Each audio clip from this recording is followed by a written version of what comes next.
नमस्ते दोस्तों, स्वागत है आपका फिर से हमारे एक नए वीडियो में। वो कहते हैं ना कि कोई भी काम छोटा या बड़ा नहीं होता, काम तो सिर्फ काम होता है। जिसे मेहनत से और लगन से किया जाए तो इंसान क्या कुछ हासिल नहीं कर सकता। और इसी का जीता जागता सबूत है एडिडास और प्यूमा, जो आज अपनी प्रोडक्ट क्वालिटी और कंफर्ट के लिए लोगों की पहली पसंद बना हुआ है। दोस्तों, आपको ये बात जानकर हैरानी होगी कि जिस एडिडास और प्यूमा ब्रांड के प्रोडक्ट के ऊपर आप आंख बंद करके भी विश्वास कर लेते हैं, उसकी शुरुआत एक छोटे से लॉन्ड्री से हुई थी और इसकी स्थापना जर्मनी के एडोल्फ डेसलर और रुडोल्फ डेसलर ने की थी, जिनका निक नाम एडी और रूडी था। एक्चुअली एडी और रूडी दोनों ही सगे भाई थे और उनके पिता जर्मनी के एक छोटे से शू फैक्ट्री में जूते सिलने का काम करते थे और उनकी माँ भी थोड़े एक्स्ट्रा पैसों के लिए छोटे से कमरे में लॉन्ड्री चलाती थी। एडी और रूडी अपनी शुरुआती पढ़ाई पूरी करने के बाद अपने पिता के साथ ही फैक्ट्री में काम करने लगे और फिर कुछ दिनों बाद ही वर्ल्ड वॉर भी शुरू हो गया, जिसमें सभी युवाओं को शामिल होना जरूरी होता था और इसीलिए एडी और रूडी दोनों को बुलाया गया। कुछ साल होने पर वर्ल्ड वॉर खत्म होने के बाद दोनों सुरक्षित वापस घर आ गए। और दोस्तों, दोनों भाइयों को खेल में काफी दिलचस्पी थी और वे दोनों बेहतरीन खिलाड़ी भी थे। पर जब भी वो अपने पिता द्वारा सिले हुए जूते पहनते थे तो उन्हें बिल्कुल भी कंफर्टेबल फील नहीं होता। वे सोचते कि ऐसे जूते पहनकर कोई खेल कैसे सकता है और इसीलिए उन्होंने अपने और अपने दोस्तों के लिए जूते बनाने लगे। और जब उन्होंने देखा कि उनके द्वारा बनाए गए जूते लोगों को बहुत पसंद आ रहे हैं, तो उन्होंने अपने माँ के लॉन्ड्री से ही जूते बनवाने का फुल टाइम बिजनेस चालू कर दिया। धीरे धीरे उनके द्वारा बनाए गए हुए जूते लोगों तक पहुँचने शुरू हो गए और फिर 1924 में दोनों ने मिलकर डेसलर ब्रदर्स का एक कंपनी खोला। लेकिन यहाँ भी उन्हें बहुत सारी प्रॉब्लम फेस करनी पड़ी, क्योंकि उन दिनों ज्यादा बिजली उपलब्ध नहीं होता था और इसीलिए उन्हें साइकिल्स के पहियों का उपयोग करना पड़ता था। लेकिन दोस्तों, अगर इरादे पक्के हो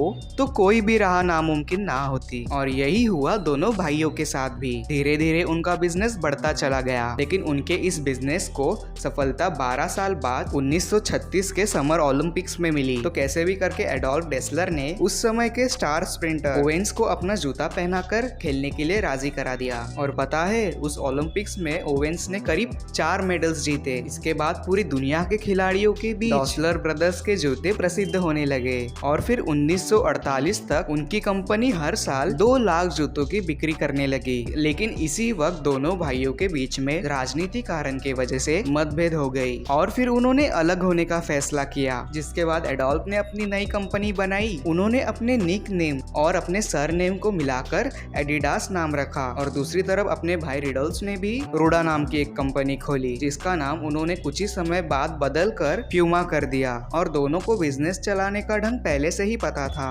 दोनों बढ़ते चले गए और फिर जूतों के अलावा भी दोनों कंपनियां बैग, शर्ट, घड़ियां, चश्मे और खेल से संबंधित बहुत सारे वस्तुओं का उत्पादन करने लगे। और आज के समय पर ये दोनों कंपनियां विश्व के सबसे बड़े कंपनियों में गिनी जाती है। तो दोस्तों, देखा ना आपने, किसी ने भी ये नहीं सोचा था कि जूते सिलने वाले के 2 लड़के आज अपनी काबिलियत के दम पर हमें यह सोचने पर मजबूर कर देंगे कि अगर इरादे पक्के हो तो कोई भी राह नामुमकिन नहीं है। मुझे उम्मीद है कि एडिडास और पूमा ब्रांड की ये स्टोरी आपके लिए प्रेरणा का स्रोत बनेगी और साथ ही आपको जज्बा देगी कुछ कर दिखाने का, नई ऊंचाइयों को छूने का। तो ये था हमारा आज का वीडियो कैसा लगा हमें नीचे कमेंट करके जरूर बताइएगा। और अगर आप इस चैनल पर नए हो तो इस चैनल को लाइक, शेयर और सब्सक्राइब करना ना भूले। हम इसी प्रकार के वीडियोस आपके लिए लाते रहते हैं। तो अब हम मिलेंगे अपने अगले वीडियो में। तब तक के लिए धन्यवाद। जय हिंद।